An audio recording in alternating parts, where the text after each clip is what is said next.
कहानी की शुरुआत सुबह करीब 10 बजे होती है। उस वक्त मैं गहरी नींद में होता हूँ। जब मेरी आंख खुलती है तो मुझे अपने घर वालों का एक लेटर मिलता है जिसमें लिखा होता है कि उन्हें किसी जरूरी काम से अचानक बाहर जाना पड़ा। उन्होंने मेरे लिए खाने और जरूरत के सामान के पैसे छोड़ दिए थे और लिखा था कि उठते ही ग्रोसरी ले आना। लेकिन मैं ज्यादा कुछ नहीं सोचता और रोज की तरह ऑनलाइन गेम खेलने लगता हूँ और साथ ही अपनी लाइव स्ट्रीम भी शुरू कर देता हूँ। मैं गेम खेल ही रहा होता हूँ, तभी मेरा एक दोस्त चैट में कहता है, टीवी देख, न्यूज वाले बता रहे हैं कि सिटी में वायरस फैल चुका है। मैं तुरंत टीवी ऑन करता हूँ जहाँ एक रिपोर्टर बता रही होती है कि शहर में एक खतरनाक वायरस फैल चुका है। अभी मैं ये सब समझ ही रहा होता हूँ कि अचानक टीवी का सिग्नल चला जाता है और उसी वक्त मेरे मोबाइल पर एक इमरजेंसी अलर्ट मैसेज आ जाता है। घबराकर मैं खिड़की से बाहर झांकता हूँ और जो नजारा देखता हूँ उससे मेरी रूह कांप जाती है। नीचे लोग इधर उधर जान बचाकर भाग रहे होते हैं। कुछ लोग एक दूसरे को काट रहे होते हैं और ऐसा लग रहा होता है जैसे वे ज़ोंबी बन चुके हों। सड़क पर गाड़ियां आपस में टकरा रही होती हैं। तभी मेरी नजर एक लड़की पर पड़ती है जो रोते हुए अपनी माँ को बुला रही होती है। लेकिन जैसे ही उसकी माँ उसके पास आती है,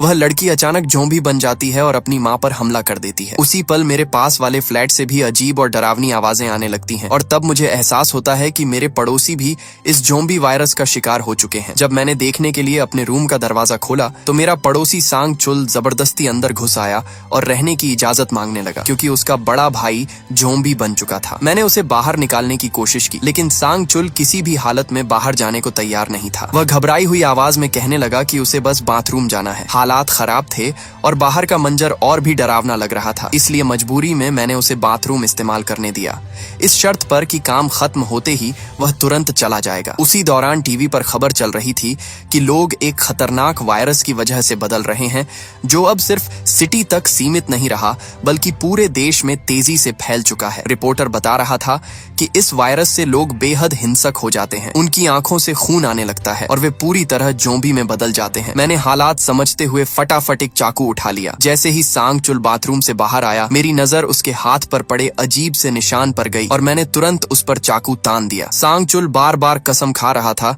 कि वह ठीक है और उसे कुछ नहीं हुआ है, लेकिन तभी उसकी आंखें लाल होने लगीं, नसें काली पड़ने लगीं और उसका शरीर झटके खाने लगा। अगले ही पल वह चिल्लाया और उसने मुझ पर हमला कर दिया। मैंने किसी तरह खुद को संभालते हुए उसे अपार्टमेंट से बाहर धकेल दिया। मैंने पूरी ताकत से दरवाजा जोर से बंद कर लिया। दरवाजे के छेद से बाहर झांकने पर मैंने देखा कि एक बड़ा ज़ोंबी सांग चुल पर टूट पड़ा है और उसे घसीटते हुए ले जा रहा है। कुछ ही सेकंड में दरवाजे के नीचे से खून बहता हुआ मेरे अपार्टमेंट के अंदर आने लगा। इसके बाद मैंने फ्रिज को खिसकाकर दरवाजे के सामने लगा दिया ताकि ज़ोंबी अंदर न आ सके। मैं लगातार अपने परिवार को कॉल करता रहा लेकिन मोबाइल में नेटवर्क ही नहीं था। थोड़ी देर बाद मेरी माँ का मैसेज आया जिसमें लिखा था कि वे सब सुरक्षित हैं लेकिन अभी घर नहीं लौट सकते। उन्होंने मुझे अंदर ही रहने और खुद को सुरक्षित रखने को कहा। टीवी पर खबर चल रही थी कि लोगों के पास कम से कम 60 दिनों का खाना और पानी होना चाहिए। यह सुनकर मुझे अफसोस हुआ कि मैं पहले ग्रोसरी लेने दुकान नहीं गया। मैंने अपने पास मौजूद खाने को गिनकर उसे सोच समझकर इस्तेमाल करने का फैसला किया। फिर मैंने एक कागज पर लिखा जिंदा रहना है और उसे अपने परिवार की फोटो के पास रख दिया। अगली सुबह टीवी पर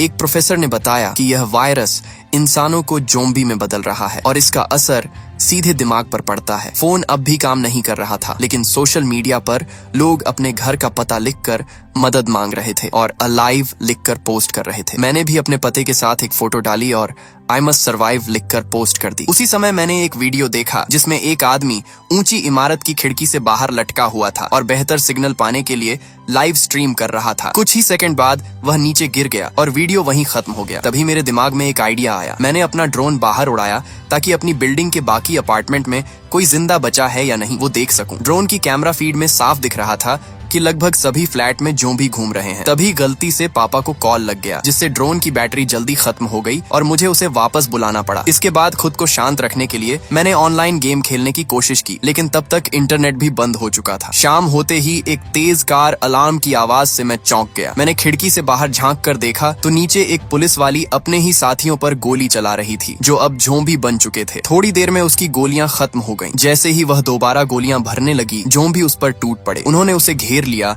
और घसीटते हुए ले जाने लगे। मैंने ज़ोंबियों का ध्यान भटकाने के लिए उन पर चिल्लाया, लेकिन वे बस एक पल के लिए रुके और फिर दोबारा उसी पुलिस वाली पर टूट पड़े। तभी कल वाला बड़ा ज़ोंबी मेरे दरवाजे को बुरी तरह पीटने लगा और दरवाजा खोलने की कोशिश करने लगा। मैंने उसे पीछे धकेलने की पूरी कोशिश की, मगर वो मुझसे कहीं ज्यादा ताकतवर था और उसने फ्रिज को धक्का देकर दरवाजा खोल दिया। मजबूरी में मैं बालकनी की तरफ भागा और नीचे कूदकर बालकनी से लटक गया। ज़ोंबी मेरे पीछे आया, लेकिन रेलिंग से फिसलकर नीचे गिर गया, जबकि मैं किसी तरह सुरक्षित लटका रहा। तभी मैंने नीचे देखा तो ज़ोंबियों का झुंड मेरी तरफ ही देख रहा था और उनमें वो पुलिस वाली भी थी जो अब ज़ोंबी बन चुकी थी। यह देखकर मैं तुरंत ऊपर चढ़ गया और सबसे पहले दरवाजा बंद किया, लेकिन अंदर का नजारा देखकर मैं बुरी तरह टूट गया, क्योंकि ज़ोंबी के घुसने की वजह से मेरा ज्यादातर खाना खराब हो चुका था। उस रात मैंने अपने फॉलोअर्स के लिए एक वीडियो रिकॉर्ड किया और बताया कि मैं कितना डरा हुआ हूँ। 7वें दिन मैंने पापा की शराब पीनी शुरू कर दी और खिड़कियों पर कागज चिपका दिए ताकि बाहर से कोई मुझे न देख सके। टीवी पर बताया गया कि संक्रमण खून के संपर्क से फैलता है, यानी अगर कोई कांटे जाने से बच जाए तो जिंदा रह सकता है। ज़ोंबी बनने के बाद उनमें बहुत ताकत आ जाती है और उनकी इंद्रियां तेज हो जाती हैं। एक खाने की एड देखकर मैंने नूडल्स का एक कटोरा खा लिया। खाते वक्त गलती से मेरा हाथ पानी की बोतल से टकरा गया और पानी टेबल पर गिर गया। तभी मेरी नजर उस पोस्ट-इट पर पड़ी जिस पर लिखा था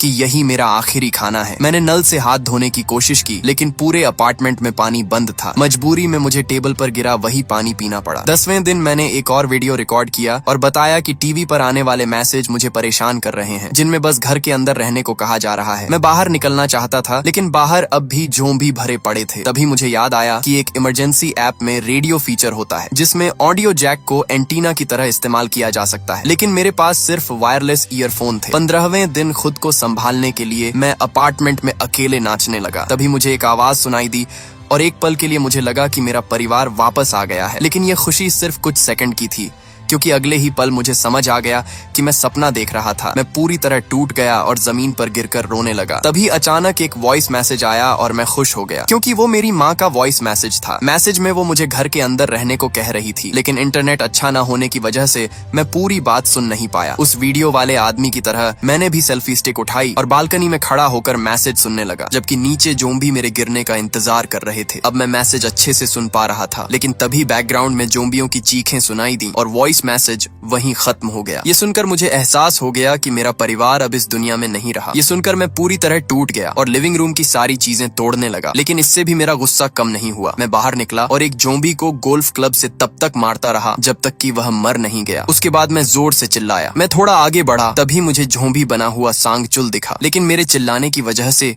ज़ोंबियों का पूरा झुंड मेरी तरफ आने लगा। मैं लिफ्ट की तरफ भागा, लेकिन लिफ्ट में भी ज़ोंबी भरे हुए थे। मैं वहां से भागा और डर कर एक जगह छुप गया। झुंड के चले जाने के बाद मैं धीरे धीरे अपार्टमेंट की तरफ बढ़ने लगा, लेकिन तभी एक ज़ोंबी मेरे पीछे आ गया। अच्छी बात यह थी कि उसकी आंखें नहीं थीं, जिसकी वजह से वह मुझे देख नहीं पा रहा था। इसलिए मैंने उसके दूर जाने का इंतजार किया और मौका मिलते ही जल्दी से अपने अपार्टमेंट में घुस गया। जैसे ही मैंने दरवाजा बंद किया, ज़ोंबी आवाज सुनकर बाहर इकट्ठा हो गए। 20वें दिन रात को मैं धमाकों की आवाज सुनकर खिड़की की ओर दौड़ा और मुझे पता चला कि शहर पर बम गिराए जा रहे हैं। यह सोचकर कि शहर में अब कोई जिंदा नहीं बचा है, मैं अंदर से पूरी तरह हार मान गया। इसके बाद मैंने एक वीडियो बनाया जिसमें मैंने सिर्फ हेलो और गुड बाय कहा और मैं सुसाइड करने की कोशिश करने लगा। लेकिन तभी अचानक खिड़की से एक लेजर लाइट मेरे चेहरे पर आई और फिर मेरे अपार्टमेंट में एक बोर्ड पर लिखे नो शब्द पर रुक गई। मैं खुद को छुड़ाने की कोशिश करने लगा और तभी मेरी रस्सी टूट गई। उसके बाद मैंने उन शब्दों को पढ़ा जिन पर लेजर पड़ रही थी। उन सभी शब्दों को मिलाकर वह अनजान शख्स मुझे बता रहा था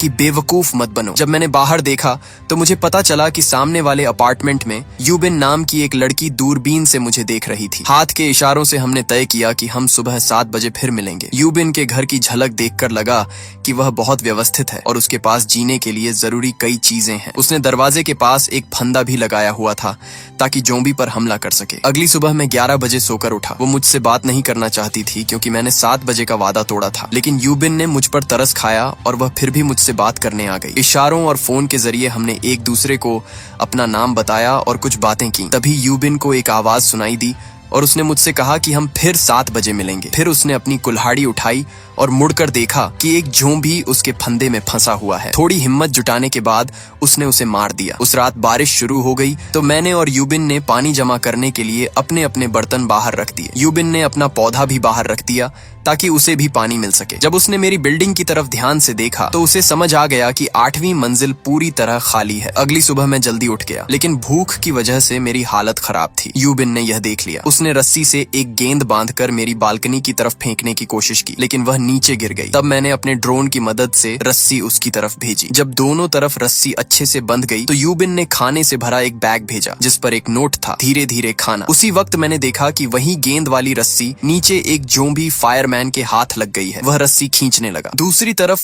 यूबिन के घर में रखी मेज खिसकती हुई रेलिंग की तरफ आई और यूबिन से टकरा गई, जिससे वह बेहोश हो गई। मेज रेलिंग में अटक गई और फायरमैन रस्सी पर चढ़ने लगा। मैंने उसे रोकने के लिए खाली बोतलें फेंकी, लेकिन एक भी नहीं लगी। आखिरकार मैंने ड्रोन को बाहर भेजा और उसे फायरमैन के पास उड़ाकर गिराने की कोशिश की। ड्रोन उसके गाल से टकराया, जिससे वह और भड़क गया। वह ड्रोन पर हाथ मारने लगा, इसलिए मुझे बहुत संभल कर उसे उड़ाना पड़ रहा था। इसी बीच कुछ जोम्बी मेरे दरवाजे पर जोर जोर से मारने लगे। मेरा ध्यान भटका और ड्रोन नीचे गिरने ही वाला था, लेकिन मैंने समय रहते उसे संभाल लिया। तभी फायरमैन ने ड्रोन को पकड़ लिया और तोड़ दिया। इससे पहले कि वह ऊपर चढ़ पाता, यूबिन को होश आ गया। उसने पूरी ताकत से फायरमैन के हाथ पर वार किया। उसका हाथ कट गया और वह नीचे गिर पड़ा। उसके बाद यूबिन ने शीशे में अपनी चोट देखी और मैंने अपने फोन की स्क्रीन पर बड़े अक्षरों में हिम्मत रखो लिखकर दिखाया। कुछ समय बाद मैंने देखा कि मेरा खाना फिर से कम हो रहा है। अपने पैर और सिर को अच्छे से ढकने के बाद मैं आधी रात को चुपचाप अपार्टमेंट से बाहर निकला। गलियारों में बहुत सारी लाशें पड़ी थीं, जिनमें सांगचुल भी था। मैंने चुपचाप उसकी जेब से चाबियां निकाल ली। फिर मैं सांगचुल के अपार्टमेंट में गया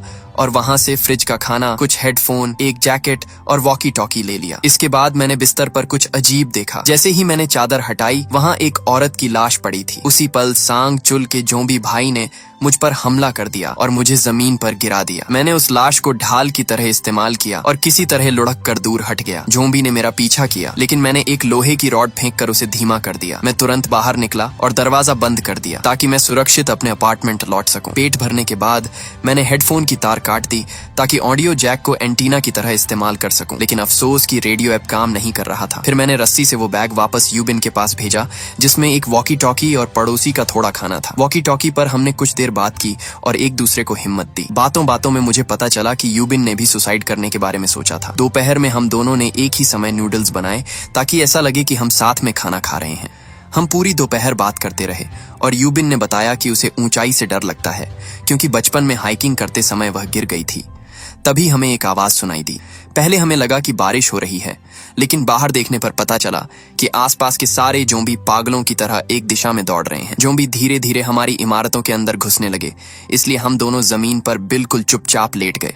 तभी यूबिन से गलती से एक शेल्फ गिर गया और उसकी आवाज से जोम्बियों का ध्यान उसकी तरफ चला गया। यूबिन डर गई और उसे लगा कि अब सब खत्म हो गया है, लेकिन उसी वक्त मुझे याद आया कि इस बिल्डिंग के सारे फ्लैट आपस में जुड़े हुए हैं। मैंने तुरंत यूबिन के पड़ोसी को फोन किया। फोन की घंटी बजते ही जोम्बी उस दरवाजे की तरफ भागे और यूबिन बाल बाल बच गई। अब अपनी अपनी मंजिलों पर रहना बहुत खतरनाक हो चुका था। यूबिन ने मुझे बताया कि 8वीं फ्लोर खाली है। हमने फैसला किया कि अब हम वहीं मिलेंगे। मैं पूरी योजना बनाना चाहता था, लेकिन यूबिन ने बिना वक्त गंवाए मेज और रस्सी की मदद से खिड़की से नीचे उतरने का रास्ता बना लिया और सुरक्षित नीचे कूद गई। जोम्बी तुरंत उसके पीछे भागे, लेकिन उसने कमाल की फुर्ती दिखाई। कभी तेज दौड़कर उनसे बचती तो कभी कुल्हाड़ी से उन पर वार करती। उसने कार के दरवाजों का इस्तेमाल भी हथियार की तरह किया। जब वह दूसरी बिल्डिंग के पास पहुंची तो उसे एक पुलिस वाली की बंदूक मिल गई और उसने उसे उठा लिया। उसी समय एक जोम्बी उस पर कूद पड़ा, लेकिन उसके काटने से पहले ही मैं भी वहां पहुंच गया और मैंने अपने गोल्फ क्लब से उसे मार दिया। अब हम दोनों साथ मिलकर लड़ रहे थे। खड़ी गाड़ियों को ढाल बनाकर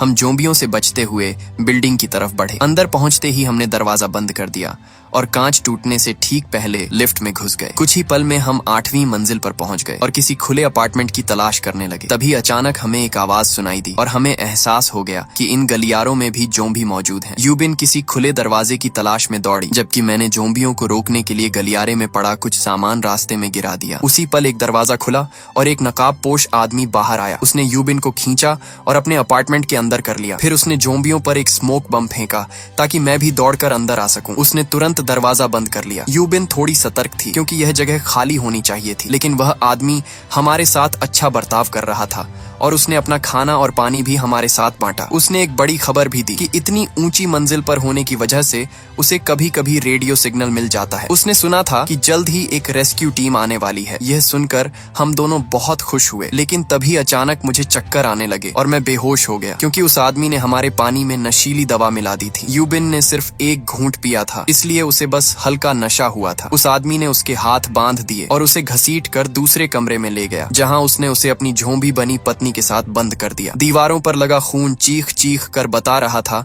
कि वह जोम्बी अपने ही बच्चे को खा चुकी थी। आदमी ने बाहर से एक रस्सी खींची, जिससे उसकी पत्नी की जंजीर ढीली हो गई। उसने बताया कि वह बस अपनी पत्नी को खाना देना चाहता है ताकि वह भी जिंदा रह सके। तभी मुझे होश आ गया और मैंने उस आदमी पर बंदूक तान दी। मैंने उसे रुकने को कहा, लेकिन उसने मेरी बात नहीं मानी और रस्सी छोड़ दी। इसलिए मैं उसे रोकने के लिए दौड़ा। आदमी चाकू ढूंढने लगा। उधर यूबिन उस झोंबी से लड़ रही थी। वो झोंबी इतनी ताकतवर थी कि आखिरकार मेरे हाथ से रस्सी छूट गई। मैं तुरंत दरवाजे की ओर भागा ताकि उसे खोल सकूं, लेकिन ताला नहीं खुला और उस आदमी ने मुझे धक्का दे दिया। तभी यूबिन ने वहीं पड़ा बच्चे का कंबल झोंबी के चेहरे पर डाल दिया। अचानक कमरे से शोर आना बंद हो गया, जिससे हम दोनों घबरा गए। जैसे ही उस आदमी ने दरवाजा खोला, यूबिन ने उसकी झोंबी पत्नी को उसी के ऊपर धक्का दे दिया, जिससे वे दोनों गिर पड़े। झोंबी ने अपने पति को काट लिया। मरते मरते वह अपनी पत्नी को गले लगाकर आई लव यू कहने लगा। इससे पहले कि वह भी जोम्बी बनता, यूबिन ने उन दोनों को गोली मार दी। गोलियों की आवाज सुनकर सड़क पर मौजूद जोम्बियों का झुंड सतर्क हो गया और वे तुरंत बिल्डिंग में घुसने लगे। यूबिन ने मुझे हथियार दिया और कहा कि जोम्बी का खाना बनने से बेहतर है कि हम इंसान की तरह मरें। इसलिए हम दोनों ने फिर से सुसाइड करने का फैसला किया। रोते हुए मैं गोली चलाने ही वाला था, तभी हमें एक आवाज सुनाई दी। हमने देखा कि आखिरकार रेस्क्यू हेलीकॉप्टर आ चुके थे। जिंदा रहने का फैसला करते हुए हम दोनों ने गलियारे में एक और स्मोक बम फेंका और जोम्बियों को धक्का देकर सीढ़ियों की ओर भागे। लेकिन एक बड़ा झुंड जल्दी ही हमारे पीछे आ गया और उसने यूबिन को पकड़ लिया। वह कुल्हाड़ी से अपना बचाव कर रही थी और मैंने एक साइकिल उठाकर उनका रास्ता रोक दिया, जिससे यूबिन उस झुंड से निकल पाई। मैंने उसे छत पर जाने को कहा, जबकि मैं जोम्बियों को रोकने की कोशिश कर रहा था। यूबिन जल्दी से ऊपर पहुंची, लेकिन उसे हेलीकॉप्टर दिखाई नहीं दिए। बहुत धक्का मुक्की के बाद मैंने जोम्बियों को कुछ सीढ़ियां नीचे धकेल दिया और ऊपर भागा। मैंने छत का दरवाजा बंद कर दिया और उसे ब्लॉक कर दिया। जब मुझे समझ आया कि हेलीकॉप्टर आसपास नहीं है, तो मैं और यूबिन रोते हुए चिल्लाए, हम अभी जिंदा हैं। तभी जोम्बियों का झुंड दरवाजा तोड़कर हमारी तरफ भागा। मैंने गोलियां चलाई, लेकिन गोलियां खत्म होने तक सिर्फ कुछ जोम्बी ही गिरे। तभी अचानक नीचे से एक हेलीकॉप्टर ऊपर आया। सैनिकों ने जोम्बियों को रोकने के लिए उन पर गोलियां बरसा दी। मैं और यूबिन हेलीकॉप्टर में चढ़ गए और आखिरकार बच निकले। जब हेलीकॉप्टर शहर से दूर गया तो मेरे फोन में फिर से नेटवर्क आ गया। मुझे अपने परिवार के मैसेज मिले, जिनमें लिखा था कि वे सब सुरक्षित हैं। वीडियो अच्छी लगी हो तो लाइक कर देना और चैनल को सब्सक्राइब करना मत भूलना। मिलते हैं अगली वीडियो में।